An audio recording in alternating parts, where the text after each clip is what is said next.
Dengan nama Padma, aku ditandai di dunia ini. Dan biasanya setiap malam minggu, terutama masa-masa akhir pelajaran di sekolah, saya mulai waspada. Bukan karena apa, melainkan teman sekolah saya menyatakan jatuh cinta. Minggu lalu juga begitu. Seorang laki-laki datang ke rumah dengan pura-pura membawakan buku. Lalu, dengan napas yang masih berbenturan, perut yang seperti naik turun, jakun yang hampir tercekik, dia berkata,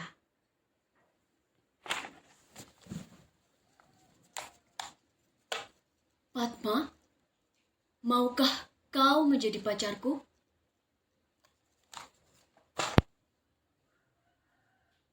Saya pun menjawab,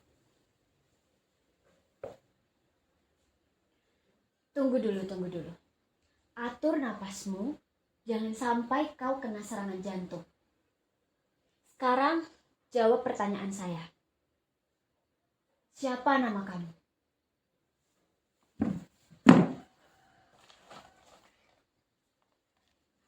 Padma, namaku Dito.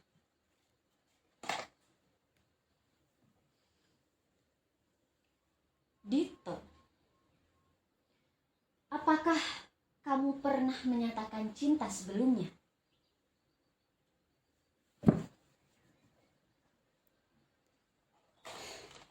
Tidak, Padma. Aku baru sekali ini saja.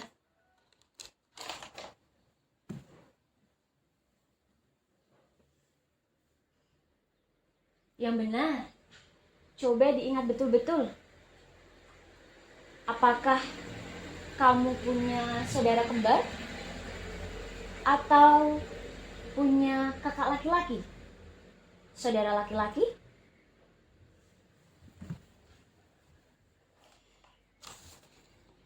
Iya, Padma. Saya punya saudara laki-laki. Namanya Suryo.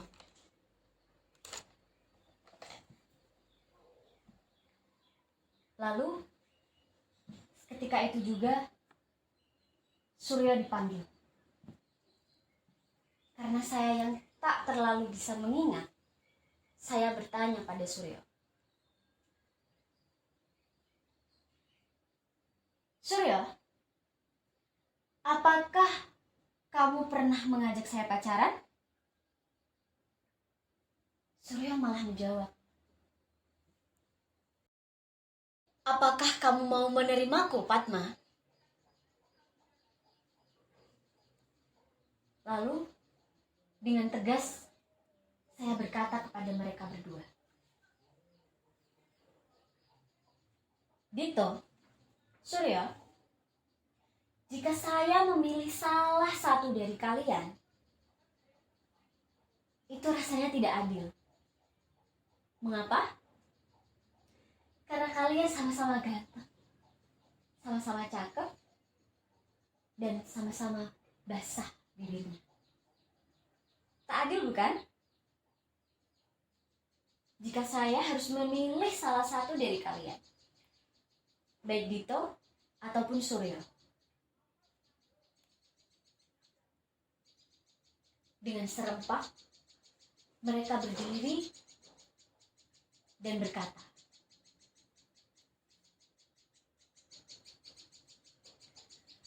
Padma, terimalah kami berdua. Kami siap dan rela berbagi dengan saudara sendiri. Misalnya, jika berangkat ke sekolah, Dito yang mengantarmu. Jika pulang sekolah, Suryo yang akan menemanimu.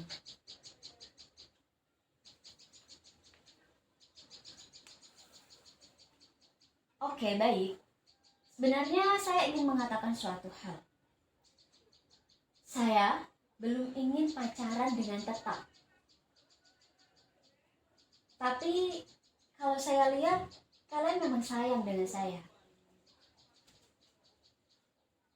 Kalian tidak boleh bertengkar, tidak boleh saling iri-irian. Janji?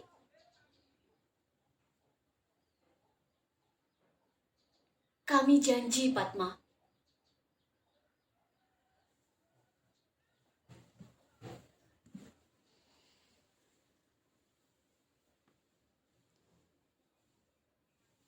Semenjak kejadian itu,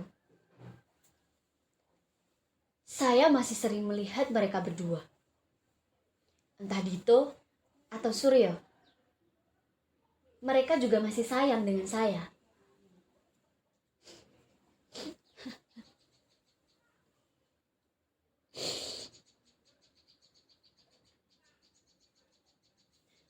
Dijatuhi cinta itu terkadang membingungkan. Saya pernah mengalami saat olahraga. Ada seorang ibu-ibu yang menghalangi saya, mengangguk-angguk di depan saya, mengelus pipi saya, bahkan memandang wajah saya lekat-lekat, dekat.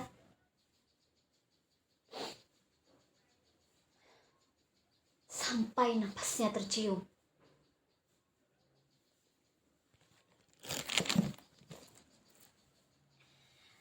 Oh, ini ya. Pantes. Ya, pantes sih. Jangan dibandingkan dengan saya. Kalau masalah usia, ya saya memang lebih tua. Tapi ya, kamu memang cantik dan sensual. Perpaduan yang sempurna. Kamu Padma kan? Nama kamu Padma? Ya, saya tahu namamu. Karena setiap hari suami saya sering mengigaukan dirimu. Bahkan fotomu pun ada di dompet suami saya.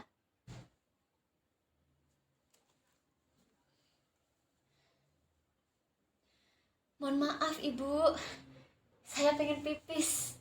Jangan halangi saya ya. Saya nanti bisa ngompol nih. Kalau kamu ngompol, pasti banyak laki-laki yang mengantri untuk mengepel, termasuk suami saya. Mohon maaf ibu, saya ingin pipis dan saya tidak tahu suami ibu.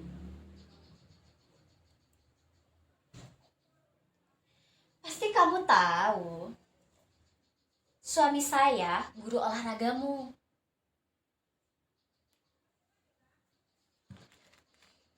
Mohon maaf sekali lagi ibu, saya tidak tahu suami ibu dan saya ingin pipis. Mohon maaf ya ibu.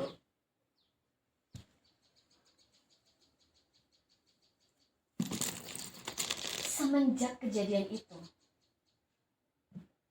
saya masih tak tahu suami ibu tadi yang sering meluangkan waktu untuk datang ke sekolah setiap jam pelajaran olahraga saya. Ada yang bilang namanya Pak Batur. Tapi saya tidak bisa terlalu ingat. Ya, walaupun begitu, kadang saya merasa aneh. Apa yang diresahkan oleh ibu tadi tak sepadan dengan ketidakpahaman saya. Bahkan ayah saya sendiri mengartikan keberadaan saya dengan cara yang khas.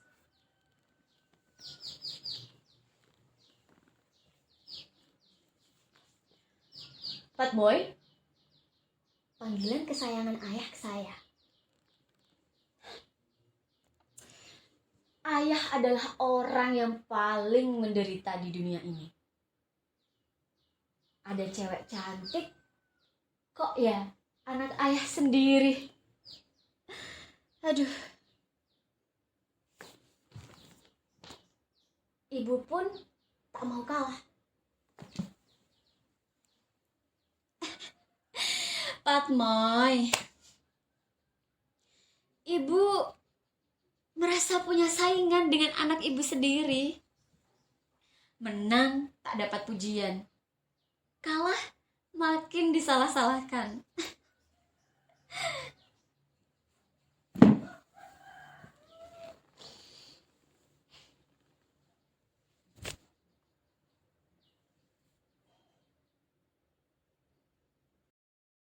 Sekian tentang diri saya, yang sebenarnya hanya jadi objek semata, hanya jadi korban semata.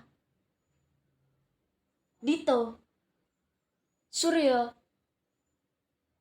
Pak Guru olahraga, dan yang lainnya. Enak saja mereka tinggal jatuh cinta. Enak kan? Seperti meludah.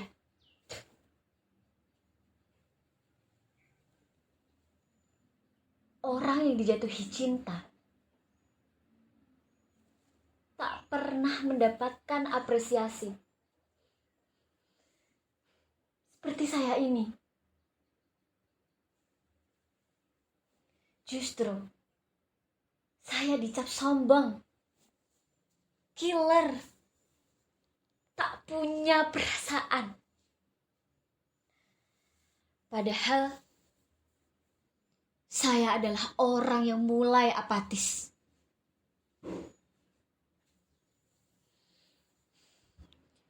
Apalagi kalau ada cowok yang melihat-lihat saya, melirik-lirik saya. Saya sudah tahu apa maunya mereka.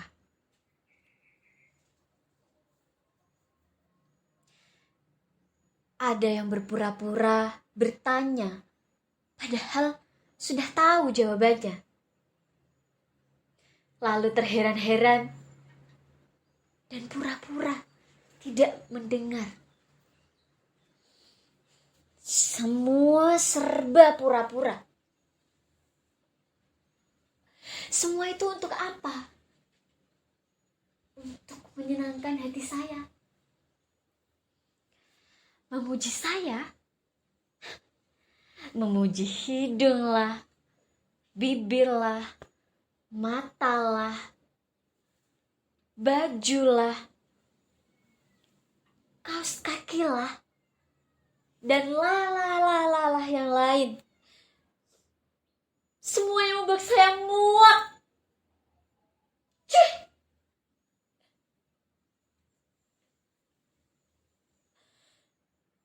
Saya hanya dianggap mainan mereka. Lalu semuanya menjadi disalahkan. Semuanya apa? Semuanya saya diladeni. Diambilkan barang. Disuguhi makanan. Disodori kursi. Padahal itu bukan kemauan saya. Jika saya menolak karena agar tak dianggap sombong, justru saya dianggap mentang-mentang.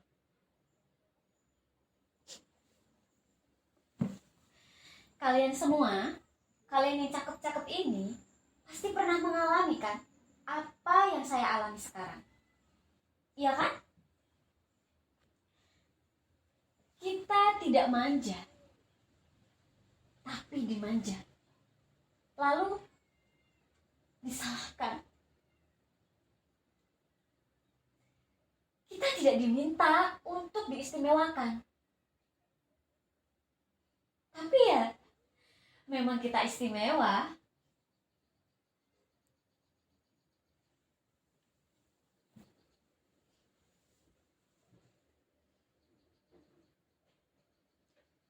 Berada dalam posisi seperti ini membuat saya tidak berminat soal jatuh cinta. Apalagi dijatuhi cinta. Saya mulai malas pergi ke pertemuan-pertemuan. Apalagi jika pertemuan itu belum pernah saya hadiri sebelumnya.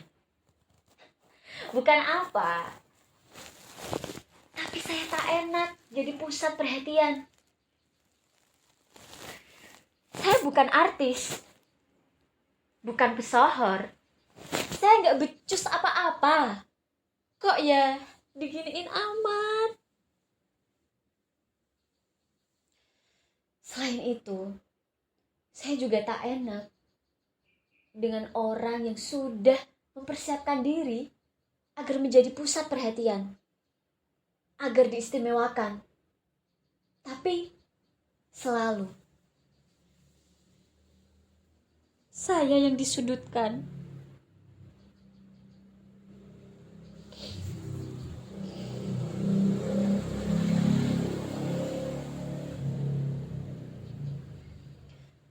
Kondisi ini semakin hari semakin buruk di mata ayah dan ibu. Aku yang tidak mau diajak pergi kemana-mana, tidak mau mengembangkan diri katanya. Karena aku hanya duduk dan mengurung diri di dalam kamar.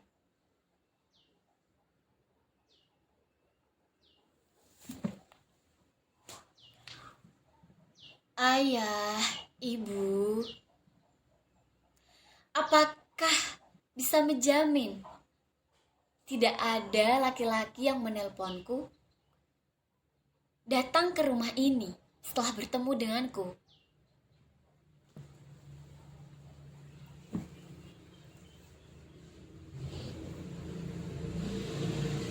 Tapi, Pak Boy, kamu tidak bisa seperti ini terus-terusan. Mengurung diri di dalam kamar. Lama-lama kamu menjamur.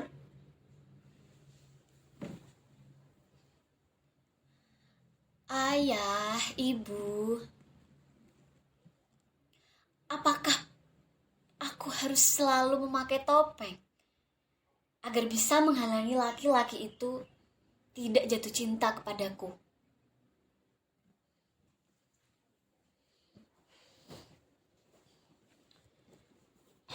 Sebenarnya kamu tidak perlu jahat-jahat banget. Gak perlu terus-terusan killer.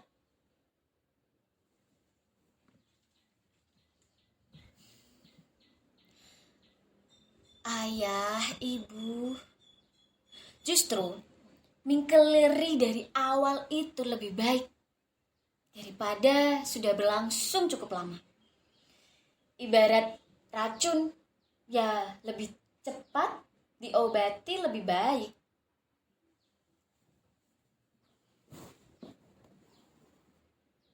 Sejak kapan kau menyamakan racun dengan cinta? Sejak kita tak punya pembahasan lagi, ayah.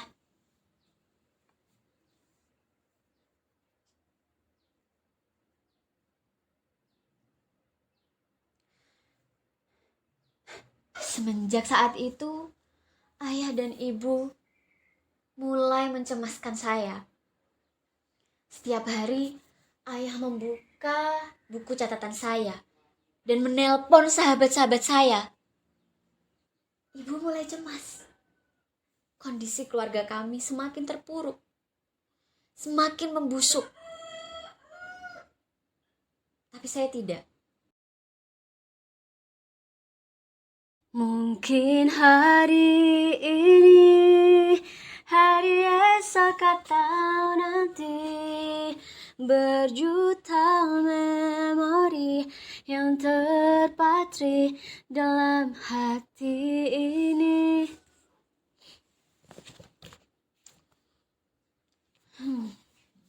Apakah aku akan terus-menerus begini?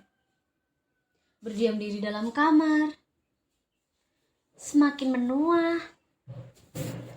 loyo, keriput,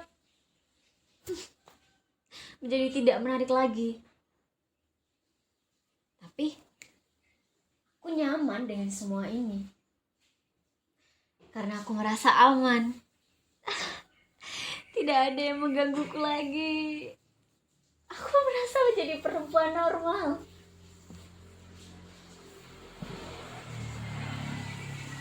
Belum tentu, Padma. Cinta tak perlu kadaluarsa.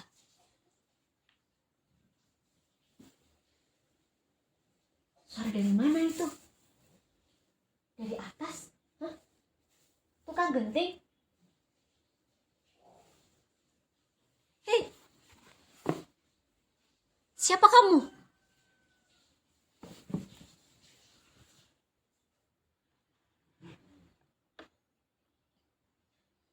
Aku baru saja merubah namaku menjadi Beletok, alias lumpur.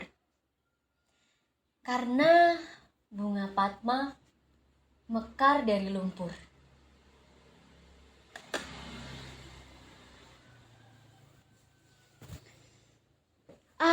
Sudah.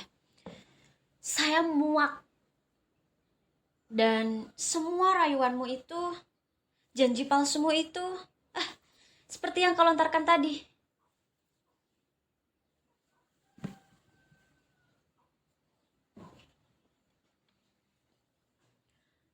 Kau boleh muak, kau boleh menolak, tapi tidak bisa dibukiri dan tidak akan hilang dari sejarah bahwa akan selalu ada orang yang mencintaimu.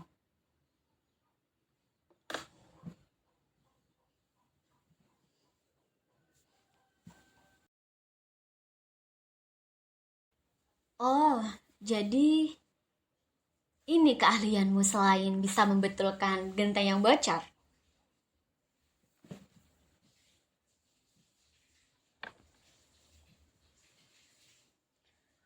Aku mencari cara agar bisa bertemu denganmu, Padma, dengan berpura-pura menjadi tukang betulin genteng. Semua itu kulakukan agar aku bisa melihatmu secara langsung. Bahkan nama sudah kusiapkan agar bisa bersamamu.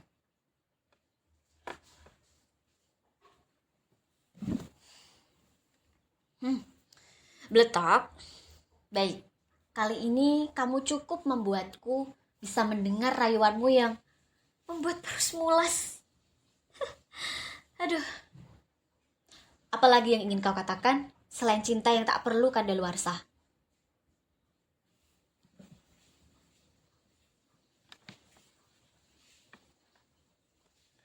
Padma, sebenarnya cinta tak pernah dan tak perlu kadaluarsa.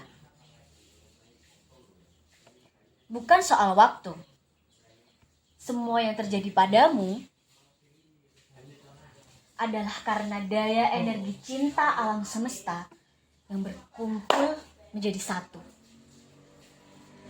Bahkan cinta nenek moyang yang tak tersampaikan sekarang masih ada, Padma.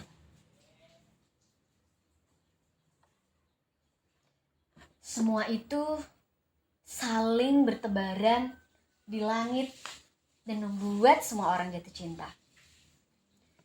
Dengan kata lain, kekuatan cinta itu masih akan selalu ada. Bahkan cinta Dito, Suryo, Pak Guru, psikiater, atau bahkan diriku ini yang nantinya akan memperoleh dirimu. Kekuatan cinta itu akan terus ada, menyala-nyala, menghidupi bumi.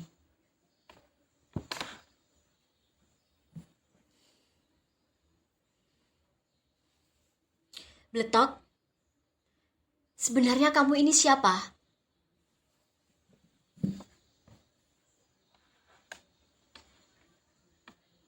Aku adalah dirimu yang ingin mengingatkan bahwa kamu tidak perlu membenci, tidak perlu juga berpuas diri. Yang sebenarnya bukan dirimu yang istimewa, melainkan cinta itu sendiri. Berbeda jika terjadi padaku. Pasti orang-orang akan menganggapku norak dan kampungan. Berbeda jika terjadi denganmu. Orang-orang akan menganggap wajar. Karena kamulah cinta itu, Padma.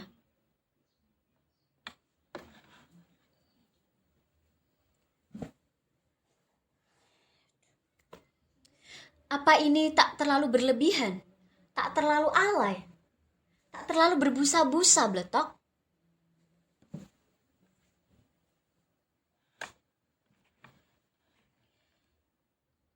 Justru itulah hadirnya kamu, Padma. Padamu, cinta itu masih ada. Dan jatuh cinta itu adalah hal yang wajar. Bahkan saat berlebihan, masih dalam segi kewajaran.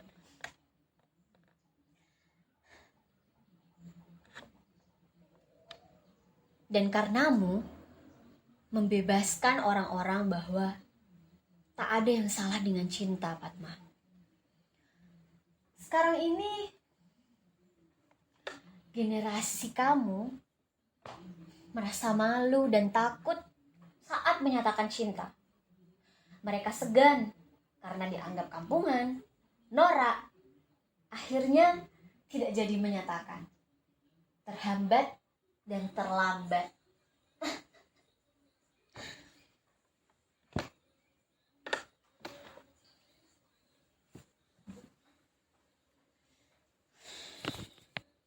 Bletok, dari mana datangnya kekuatan cinta itu?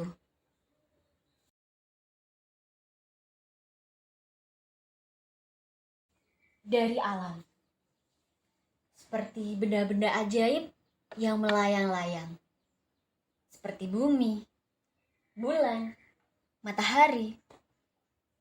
Bedanya mereka abadi, menyatu dengan yang lain. Seperti kisah Romeo dan Juliet.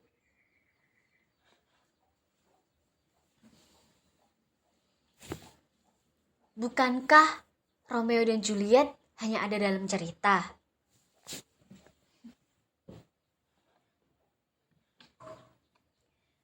Cinta itu tidak mengenal fiksi ataupun non-fiksi. Semua ada, semua nyata. Dalam cinta, seorang laki-laki pencari rumput pun bisa bertemu dengan perempuan anak raja. Semua itu karena cinta.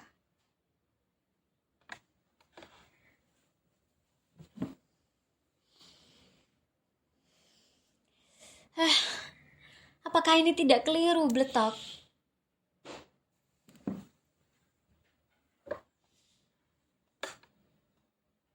Dalam cinta, tidak ada keliru jalur. Tidak ada yang salah. Tidak harus berpola begini atau begitu. Karena cinta bergerak secara acak. Seperti diriku yang tidak memiliki pola tertentu. Tak harus kemana atau ke siapa.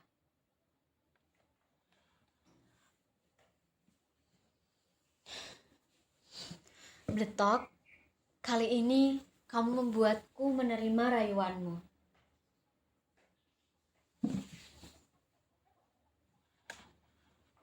Ya, itulah tujuan dari semua omonganku adalah rayuan. Rayuan terus sampai aku bisa mendapatkanmu.